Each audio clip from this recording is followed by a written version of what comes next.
తెలుగుదేశం ప్రభుత్వం ఆంధ్ర రాష్ట్రంలో వచ్చినప్పటి నుంచి దాడులు, అక్రమాలు, హత్యలు తప్పితే ఈ గడిచిన 3 నెలల్లో వేరేదేమైనా చేశారా అనడానికి ఎటువంటి పని లేకుండా పోయింది.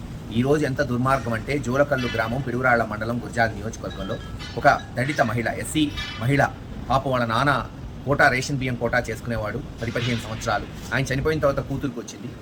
ఆమె కోటా తీసేయటమే కాకుండా వచ్చిన 3 నెలల్లోనే వాళ్ళ కడుపు కొట్టి వాళ్ళకున్న రేషన్ కోటాను తీసేయటమే కాకుండా తెలుగుదేశం నాయకులు 70-80 వేలు కడతావా సస్తావా, లేకపోతే నీ మీద అక్రమ కేసులు పెడతాం, నిన్ను హింసిస్తామని బెదిరించడంతో మరి పాపం ఈరోజో నిన్న రాత్రో ఆత్మహత్య చేసుకుంటామని లెటర్ రాసి కాలువలో దూకిందని ఇందాకే జోలకల్లులోని నాయకులు తెలియజేయడం జరిగింది. ఇంతకన్నా దుర్మార్గం ఈ తెలుగుదేశం ప్రభుత్వం, తెలుగుదేశం నాయకులకి మరొకటి ఉండదు. ఆడపడుచుల్ని, మరీ ముఖ్యంగా ఎస్సీ ఎస్టీ వర్గాలకు చెందిన వాళ్ళని ఈ రోజున అనకదొక్కాలి, వాళ్ళ కడుపు కొట్టాలని ఈరోజు వాళ్ళు చేస్తున్న ఈ చర్యలను తీవ్రంగా ఖండిస్తున్నాం. అంతేకాదు తక్షణమే అటువంటి వారి మీద చర్యలు తీసుకోవాలి.